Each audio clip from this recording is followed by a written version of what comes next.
할렐루야. 오늘도 좋은 아침, 아름다운 아침입니다. 주께서 우리에게 향하신 생각은 평안이요, 기쁨이요, 승리인 줄 믿습니다.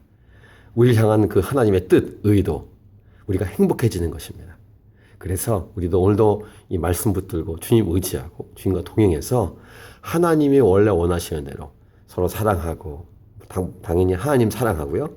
그 다음에 기뻐하고 즐거워하고 기대하고 그렇게 살아가는 저와 여러분의 삶이 되기를 간절히 축복합니다. 오늘은 2016년 2월 21일 거룩한 주일입니다. 오늘 우리에게 주시는 말씀은 마태복음 19장 1절부터 12절. 결혼의 주체는 언제나 하나님입니다. 오늘은 결혼, 특별히 그중에 이혼에 관한 말씀을 주시는 메시지입니다. 바리새인들이 예수님 사역하고 있는데 와서 시험하려 질문하는 것이 이혼에 관한 질문이었습니다. 오늘 보면 3절 보면은 바리새인들이 예수께 나와 그를 시험하여 이르되 사람이 어떤 이유가 있으면 그 아내를 버리는 것이 옳으니까? 성경은 하나님을 시험치 말라고 했는데 이들은 하나님이신 예수님을 시험하러 또 왔죠. 이들은 믿음이 없는 겁니다. 믿음이 아예 없어요. 그러니까 예수님이 하나님인 것을 믿지 않기 때문에 이렇게 하는 것입니다. 성경은 분명히 하나님을 시험치 말라고 했습니다. 혹 그러나 예수 믿고도 혹시 하나님을 시험하려는 그런 의도나 생각이나 그런 마음이 들 때 이것을 잘 말씀으로 다스리고 기도하면서 이겨내야 되고, 혹시 주위 사람 중에서 믿지 않는 사람들이 하나님을 시험한 질문했을 때 지혜롭게 대처하는 은혜가 필요합니다. 자, 이런 질문했을 때 중요한, 하나님은 우리 예수님은 이 성경을 항상 가지고 말씀하십니다. 모든 것의 출발 해답은 성경이고 이것이 삶의 근본 원리이죠.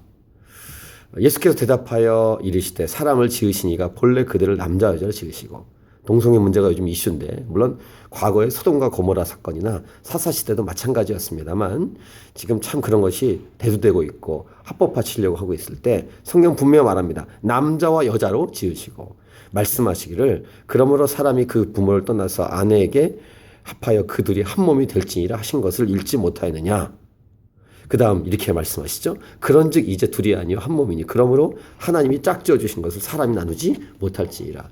무슨 말입니까? 오늘 제목에 있는 것처럼 결혼의 주도권, 주체, 주인은 하나님이시고 결혼은요 사람이 만든, 사람이 고안해낸 아이디어가 아니라 하나님의 아이디어라는 것이고, 창조가 다 된 다음에 사람 만드시고 처음 스타트한 하나님이 만드신 시스템이에요. 그래서 결혼은 숭고한 것이고 고결한 것이고 그 다음에 경건한 것이며 결혼식이 아니라 결혼 예배를 드리는 것이 맞습니다. 이 결혼을 가볍게 여겨서 함부로 대하고 그 다음에 결혼식이 우스꽝스럽게 되는 이때 우리는 더욱 하나님 말씀대로 하나님 앞에서 사람 앞에서도 하지만 결혼 예배를 드리는 것입니다.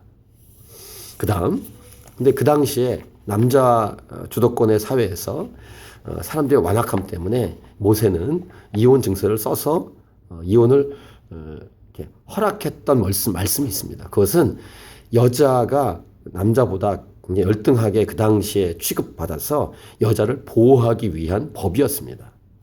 보십시오. 여짜오되 그러면 어찌하여 모세는 이혼 증서를 주어서 버리라 명하였나이까? 이렇게 얘기했을 때 예수께서 이르시되 본래 모세가 너희 마음의 완악함 때문에 아내 버림을 허락하였거니와 본래는, 본래, 원래, 근본 원리를 말씀하시죠.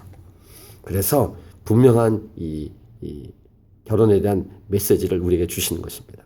이혼을 원래 하나님은 허락하지 않으십니다. 원하지 않으십니다. 후반부에 제자들이 질문합니다. 만일 사람이 아내에게 이같이 할진대 장가들지 않는 것이 좋겠나이다. 그러니까 남자 위주로 남자가 마음대로 어떤 조그만 사유만 있으면은 함부로 이혼했던 그 당시 시대상에 살았던 제자들이 이런 질문을 한 것입니다.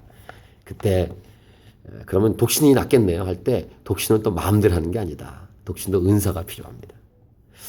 자, 이런 말씀을 가지고 나눌 때 혹시 어떤 고소그룹이 있으면 이미 이혼을 경험하신 분들 같은 경우에 마음이 어려울 수 있지 않겠습니까? 교회 내와 교회 바깥이 이혼율이 비슷합니다. 가정이 많이 깨지죠.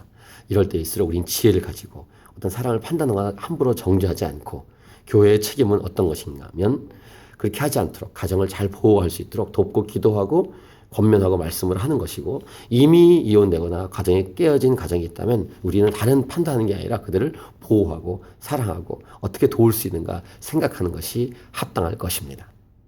그리고 여러분 속해 있는 각 가정을 위해서 기도하고 최선을 다해 기도하면서 아름다운 가정을 이루어 나가기를 축복합니다. 할렐루야. 이 거룩한 주일 하나님 앞에서 가정에 모여 주님 예배하는 그런 놀라운 행복이 여러분 넘치기 바라고, 이미 홀로 되시거나 이혼하거나 가정이 어려운 분들은 힘내십시오. 기도하고 엎드리면서 하나님은 우리가 잘 되게 원하신다는 사실 기억하고 무릎 꿇고 인내하면서 끝까지 승리할 수 있기를 축복합니다. 파이팅! 오늘도 말씀 붙들고 이깁시다. 승리합시다.